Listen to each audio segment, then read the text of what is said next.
కొన్ని కలలు ఒక స్వప్నం. స్కూటర్ మీద దక్షిణ దేశ యాత్ర. రచన దాసరి అమరేంద్ర. 17వ భాగం. హోసూరు సాహితీమిత్రులు.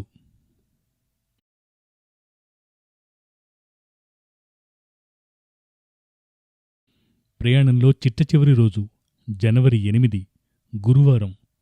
ప్రయాణం అయిపోతోందన్న బెంగ. నిన్నటి 400తో పోలిస్తే ఈనాటి 220 చాలా తక్కువ దూరం. వేరే వేరే చిన్న మార్గాలు ఉన్నా ఈరోజు NH7 మీదే వెళ్లాలని నిర్ణయం. కృష్ణగిరి, హోసూర్ల మధ్య వచ్చే అతి సుందరమైన రహదారిలో బండి నడపాలన్న చిరకాల కోరికను తీర్చుకునే అవకాశం గదా, అది ముఖ్య కారణం. నిన్న నా మీద నేను పెట్టుకున్న ఒత్తిడి ఈరోజు లేదు. బహుదూరం అన్న సమస్య లేదు. స్పీడ్ పెంచాల్సిన అవసరం లేనేలేదు. ఎక్కడ పడితే అక్కడ ఆగొచ్చు. అసలు ఇదే గదా ఇలాంటి ప్రయాణాలకు జీవధాతువు.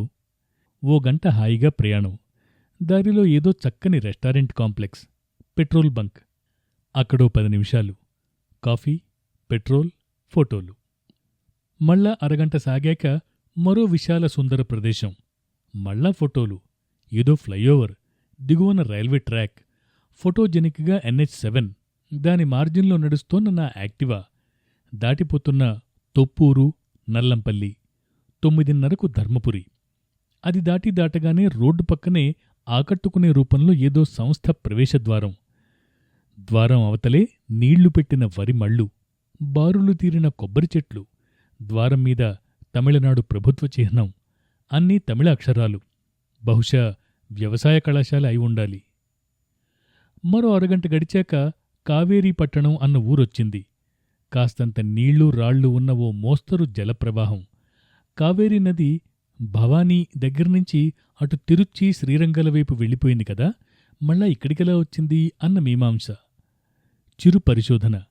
ఆ నది కావేరీగాదని, దాని పేరు తెన్పెన్నై అని తెలిశాక మనసు సమాధానపడింది. కాస్త ముందుకు సాగగా ఎగువన ఈ నదిమీద డ్యాం ఉన్నట్టు మార్గం చూపుతూ సైన్బోర్డ్. మనసును మందలించి తిన్నగా సాగగా కృష్ణగిరి. బయలుదేరి 3:15 గంటలయ్యాయి. 11 దాటింది. 120 కిలోమీటర్లు వచ్చినట్టు స్కూటర్ మీటర్ చెప్తోంది. అంటే మధ్యాహ్నం 2 ఇంట్లో ఉంటానా? ఎందుకా తొందర? మరికాస్త ముందుకు వెళ్ళగా రోడ్డు పక్కనే ఓ గుడి. చాలా సాధారణమైన గుడే, అయినా నన్ను ఆకర్షించింది. ఆ గుడికి కాస్తంత పక్కనే చిట్టడవిలాంటి చెట్ల గుంపు. ఓ టీషాపు, మనుషులు. ఆగుదామనిపించింది. అక్కడో 20 నిమిషాలు. గబుక్కున గుర్తొచ్చింది. కృష్ణగిరి రచయితల సంఘం ఉంది కదూ, హోసూరు గదా వాళ్ల కేంద్రం. గత 7-8 ఏళ్లుగా చాలా చురుగ్గా ఉంటున్నారు కదా. 8 ఏళ్లు బెంగళూరులో ఉండి వాళ్ళని ఒక్కసారి కూడా కలవలేకపోయానన్న అసంతృప్తి ఉంది గదా. మరో గంటలో హోసూరు మీదుగా వెళతాను. ప్రయత్నిద్దామా? గంట సేపట్లో వాళ్లు పనులు పక్కనబెట్టి వస్తారా? ప్రయత్నం చేస్తే నష్టమే ఉంది. 10 రోజుల క్రితమే కలిసిన వెం రమేష్కి ఫోన్ చేశాను. వెళ్ళండి చెప్పాను, కలుస్తామన్నారు. ఎంతమంది ఉంటారన్నది చెప్పలేం. 4-5 మంది కనీసం ఉంటారు. 10 నిమిషాల్లో రమేష్ ఫోన్. సరే, ఇప్పుడు 11:20, 12:30కు చేరతానని చెప్పండి. Many thanks. మనసులో ఉత్తేజం. సహజం గదా. ధర్మపురి దాటగానే సొంత ఇలాకాలోకి అడుగుబెట్టినట్టు అనిపించింది. క్రికెట్ పరిభాషలో హోమ్ పిచ్ అనాలి.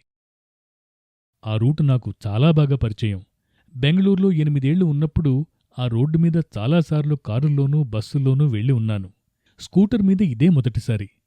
చక్కని బండలు ఉన్న చిన్న చిన్న కొండలు, పచ్చదనం, మధ్యలో సాగిపోయే రహదారి. అక్కడ వాహనం నడపడం అన్నది ఆనందహేతువు.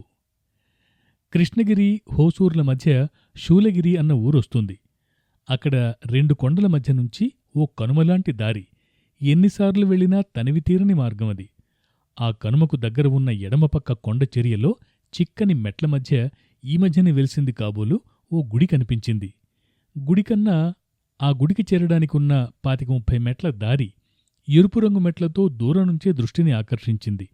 బండిని అటు మళ్లించాను. నేను బండి ఆపుతున్న సమయంలోనే 2 ఇన్నోవాలలోంచి అయ్యప్ప భక్తులు దిగారు. తెలుగుమాట వినిపించింది. పలకరించాను. అంతా కలిసి 17 మంది. మరో చిన్న పాప, గురుస్వామిగారి అమ్మాయట, చిన్నస్వామి. అందరూ ఉత్సాహంగా మాటలు కలిపారు. నా యాత్ర గురించి వాళ్ళు, వాళ్ల యాత్ర గురించి నేను వివరాలు అడిగి తెలుసుకున్నాం. స్వరూపాలు వేరైనా ప్రతి మనిషి జీవితమూ యాత్రాభరితం గదా అనిపించింది. గుర్తుగా ఓ గ్రూప్ ఫోటో, చక్కని జ్ఞాపకం. పైన గుడి పూజారి వచ్చి మాట కలిపాడు. 60 ఏళ్ల వయసుండాలి. ఎర్రబట్టలు, తెల్లగడ్డం, కాషాయపు శాలువ. విభిన్నమైన పూజారి అనిపించాడు. ఈ మధ్యనే ఇక్కడ గుడి ఆరంభించాడట. దీపార్చనకు విరాళం ఇస్తారా అని అడిగాడు. లేదనడానికి ప్రాణం ఒప్పలేదు. గుడి దాటగానే నా ప్రియమైన కనుమ. గబగబా ఆబగా ఫోటో మీద ఫోటో. ఇది తీరేదాహం కాదు. 12 అయింది. ఇహ తిన్నగా వెళితే చెప్పిన సమయానికి హోసూరు చేరతాను. అటూ ఇటూ చూడకుండా తిన్నగా అక్కడి ఫ్లైఓవర్ కింద ఉన్న బస్టాండ్ దగ్గరికి చేరాను. రఘునాథరెడ్డి అన్న ఆయన అక్కడి సాహితీ బృందానికి సమన్వయకర్త. ఆయన వచ్చి నన్ను ఆంధ్ర సాంస్కృతిక సమితి భవనం దగ్గరికి తీసుకువెళ్లారు. అప్పటికే 4-5 ఉన్నారక్కడ. మునిరాజు, వసంతు, అశ్వథరెడ్డి, కృష్ణప్ప. మరి కాసేపటలో నంద్యాల నారాయణరెడ్డిగారు, అన్నయ్యప్పగారు, అమరనార బసవరాజు వచ్చి కలిశారు. నారాయణరెడ్డిగారు తమిళ నవల గోపల్లెను అనువదించి నవ్యపత్రికలో ప్రచురించినవారు. అన్నయ్యప్పగారు అక్కడి ఆంధ్ర సాంస్కృతిక సమితి ప్రస్తుత నిర్వాహకులు. అందులో కొంతమంది 10-15 కిలోమీటర్ల దూరాన ఉన్న గ్రామాల నుంచి వచ్చారట. ఒకరిద్దరు ఆఫీసుల్లో పర్మిషన్ తీసుకువచ్చారు. ఏ పరిచయమూ లేని నాకోసం ఇంత స్వల్ప సమయంలో వీళ్లంతా సమావేశమయ్యారు గదా అని సంతోషం కలిగింది. అదంతా రమేష్ మాట మహిమ అని కూడా స్ఫురించింది.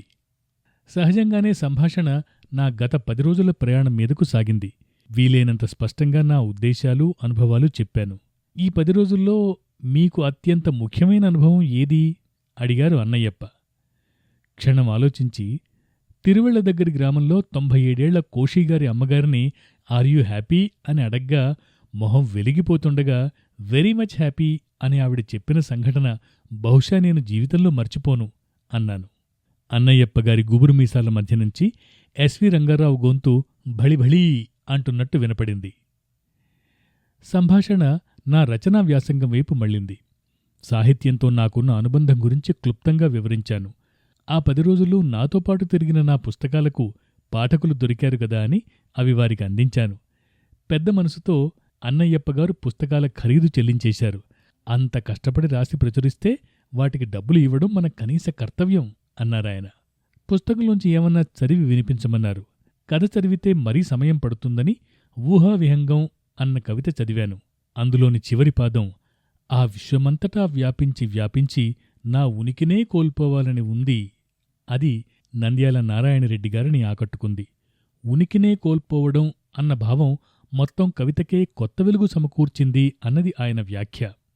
వారి వారి వ్యాపకాల గురించి, సాంస్కృతిక సమితి కార్యకలాపాల గురించి, ఆయా గ్రామాలలో తెలుగువారి గురించి వివరాలు అడిగి తెలుసుకున్నాను. సమావేశం మొదలయ్యి 1 గంట దాటేసింది. ఫోటోలతో మీటింగ్ ముగించి వీడ్కోళ్లు చెప్పుకున్నాం. సార్, నాతో ఓ 10 నిమిషాలు రాగలరా? అమరనార బసవరాజు. హోసూరు సాహితీ కార్యక్రమాల్లోంచి మట్టివాసనతో పుట్టుకువచ్చి అక్కడి వ్యధా కథలను గొప్ప నేటివిటీ ఉన్న స్థానిక భాషలో రాసిన యువకుడు బసవరాజు. ఆంధ్రజ్యోతిలో వరసాగ్గా అతని కథలు వచ్చాయి, పుస్తకంగానూ వచ్చాయి. ఎక్కడికి అని అడగకుండా అనుసరించాను. కృష్ణాలాడ్జి దగ్గరకు తీసుకెళ్లాడు. అక్కడి మేనేజరు గారికి, ఆయన భార్యగారికి పరిచయం చేశాడు. వాళ్లు ఇతని దైవమిచ్చిన తల్లిదండ్రులు.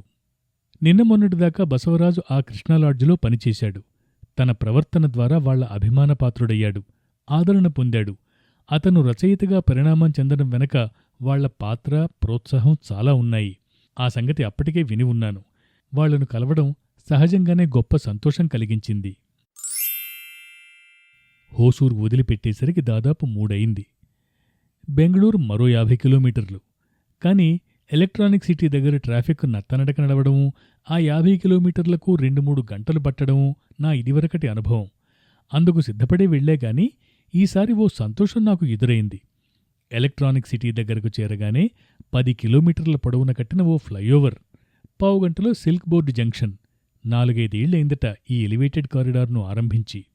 సిల్క్ బోర్డు జంక్షన్ నుంచి హెచ్ఎస్ఆర్ లేఅవుట్, కృష్ణరాజపురాల మీదుగా మా హెచ్బిఆర్ లేఅవుట్ ఇంటికి చేరేసరికి అంతా కలిసి మరో 40 నిమిషాలు. 5 దాటకుండానే ఇంటికి చేరాను. స్కూటర్ మీటర్ చూస్తే నేను తిరిగింది అంతా కలిసి 2881 కిలోమీటర్లని చెప్పింది.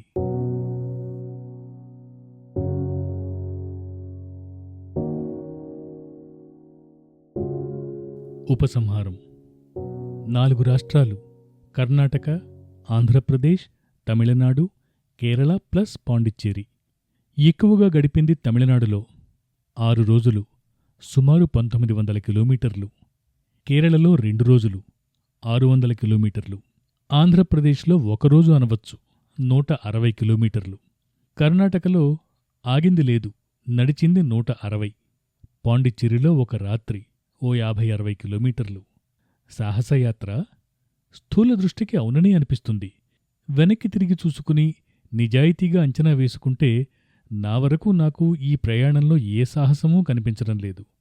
కొంచెం పట్టుదల, మరి కాస్త మొండితనం తప్ప. రహదారుల్లో పరుగులు పెట్టడం విషయంలో నా నియమాలు నాకున్నాయి. అవి చాలా వరకు పాటించాను. అంచేత ప్రమాదం అనిపించిన క్షణం ఒక్కటి కూడా ఎదురవ్వలేదు. బతికిపోయాను అనుకోవలసిన అవసరం కలగనే కలగలేదు. కొత్త ప్రదేశాలు, కొత్త భాషలు, కొత్త మనుషులు. నిజమే, కాని ఉంది కదా ఓ మాట, నోరు మంచిదైతే ఊరు మంచిదవుతుంది అని. నా నోరు చాలా వరకు మంచిదే. అంచేత ఎక్కడున్నా అపరిచితుల నుంచి స్నేహమే దొరికింది కాని తిరస్కారం లభించలేదు. ఒక్క విషయం మాత్రం నన్ను బాగా ఆశ్చర్యపరిచింది. వయసు మళ్ళినా నా యాక్టివా స్కూటర్ ఎక్కడా ఏమాత్రం ఏ రకమైన ఇబ్బంది పెట్టకపోవడం. నాకు అదృష్టం మీద నమ్మకం లేదు, కాని ఇప్పుడు కలుగుతోంది. కాదేమో ఇది ఉన్ని చేసిన, చేయించిన కాయకల్ప చికిత్స ఫలితమేమో. మరి నా శరీరం సంగతేమిటి? నిజం చెప్పాలంటే 4-5 రోజుల కన్నా శరీరం సహకరించదు అన్న అనుమానంతోనే ప్రయాణం మొదలెట్టాను. 3వ రోజు మద్రాసులో బండి నడపని రెస్ట్ రోజుగా ఉంచడానికి ఆ అనుమానం ఒకానొక కారణం. కాని మహావిచిత్రంగా శరీరం సహకరించింది. తిరిగి వచ్చాక 11వ రోజున కూడా బెంగళూరులో అలవాటు చొప్పున స్కూటర్ మీదే మరో 125 కిలోమీటర్లు తిరిగాను. శరీరం ఎలాంటి ఫిర్యాదు చెయ్యలేదు. ఖర్చు సంగతేమిటి? అనుకున్న దానికన్నా తక్కువలో ముగిసింది. నేను 10,000 అవుతుందని అంచనా వేశాను. 8తో ముగిసింది. పెట్రోలుకు 3,600, స్కూటర్ రిపేర్లకు 800, హోటల్ రూములకు 1,400, భోజనాలు వగైరా 2,200. అంతా 8,000. తక్కువలోనే ముగిసింది. కొచ్చిన్, సేలంలలో వసతి ఖర్చు లేకపోవడం, చాలా రోజులు తీరైన లంచ్ అంటూ తినకపోవడం, తిన్న డిన్నర్లు కూడా అతి మామూలు చోట్ల తినడం, వెరసి తిండి ఖర్చు చాలా చాలా తక్కువ. అన్నట్టు స్కూటర్ కాబట్టి ఏ హైవేలోనూ టోల్ ఖర్చులు లేవు. కారైతే అవేవో 2,000 అయ్యుండేవి. పొరపాట్లు చేశానా? ఓ బోలెడు. కాలం, వేగం, ప్రదేశాలు, ఊళ్ళు, మనుషులు వీటన్నింటినీ సవ్యంగా సమన్వయపరుచుకోలేకపోయానన్నది నిర్వివాదం. నాకున్న అనేకానేక ప్రాముఖ్యతల దృష్ట్యా ఈ యాత్ర 10 రోజుల్లో చేయవలసిన యాత్ర కాదు. మనుషులు కావాలి, ప్రదేశాలు కావాలి, ప్రకృతి కావాలి. వేగంగానూ వెళ్లకూడదు అంటే అది కుదిరే పనేనా? కుదురైన మాటేనా? కాదు, కానే కాదు. కావేరీ వేట కొనసాగించి ఉండాల్సింది. కన్యాకుమారి దారిలో మనప్పాడు అనే గొప్ప సౌందర్యమున్న సముద్రతీరపు అరేబియన్ నైట్స్ గ్రామం కనిపించినప్పుడు అక్కడో రోజు ఆగి ఉండాల్సింది. కన్యాకుమారిలో సముద్రమే కాక కొండలూ ఉన్నాయి. వాటికోసం ఓ అదనపు రోజు చేర్చి ఉండాల్సింది. చివరి 3 రోజులు అంత ఉరుకులు పరుగులు పెట్టకుండా కాస్త ఓపిక చూపించి నింపాదిగా నడపవలసింది.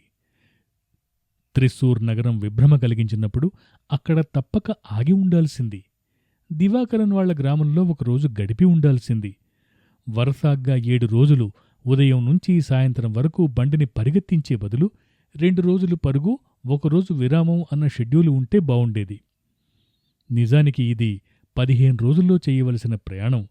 10 రోజుల్లో చేశాను అంటే అదేం సంతోషించవలసిన విషయం కాదు, నిజానికి విచారించాలి. నా విషయంలో, నా వయసులో ఇది చెయ్యదగ్గ ప్రయాణమేనా? చెయ్యవలసిన ప్రయాణమేనా? నిస్సందేహంగా. నా ప్రయాణాల ఉద్దేశం వింతలు, విశేషాలు చూడటం మాత్రమే కాదు. నిజానికి అవి నిమిత్తమాత్రం. అయినా ట్రాంక్వీబార్లను చూసి మురిశాను. ప్రకృతి నా మొట్టమొదటి ప్రాముఖ్యత కాదు. సముద్రం మురిపించింది. కావేరీ దాగుడుమూతలాడింది. కేరళ బ్యాక్ వాటర్లు, గ్రామీణ ప్రాంతాలు, పరవశం చేశాయి. నిజమే. మనుషులు? అవును, ముఖ్యం. మద్రాసు జర్నలిస్టులైనా, హోసూరు రచయితలైనా, ఆర్కోణం కొత్త బంధువులైనా, కోశీగారి అమ్మగారైనా, పాత మిత్రులు సుగదన్ కుట్టీలైనా, పాత బంధువులు కనక కరుణలైనా మనుషులు, మనుషులు. కాని ఈ ప్రయాణం మరో ప్రయాణానికి తోవచూపిందనాలి. నాలోకి నేను ప్రయాణం చెయ్యగలిగాను. వారం రోజులు మరో తెలిసిన మనిషి లేని సమయంలో నాకు నేనే తోడుగా తిరిగాను. నన్ను నేను మరికాస్త అర్థం చేసుకోగలిగాను. నా రాగద్వేషాలు, శక్తి అశక్తుల గురించి ఇంకాస్త తెలియవచ్చింది. నేను లేదనుకునే సహనం నాలో ఉందన్న ఎరుక కలిగింది. నేను ఉందనుకుంటోన్న సర్వమానవ సమభావం పరిపూర్ణ దశలో లేదన్న అనుమానం కలిగింది. మనిషి స్వతహాగా సంచారజీవి అని నా నమ్మకం. స్థిర నివాసాలు, వృత్తులు, ఉద్యోగాలు, కెరీర్లు నిన్నమొన్నటి పరిణామాలని నా అంచనా. ఓ చోట స్థిరంగా, సుఖంగా, సౌకర్యంగా ఉండటంలో కన్నా మనిషికి కొత్త కొత్త ప్రదేశాలకు అనునిత్యం తిరుగుతూ ఉండటంలోనే ఎక్కువ శాంతి, సంతోషాలు దొరుకుతాయని నా అంచనా. ఆ అంచనాలు కనీసం నావరకైనా సరైనవే అని ఈ ప్రయాణం తేల్చి చెప్పింది. అది చాలు ఫలశ్రుతిగా.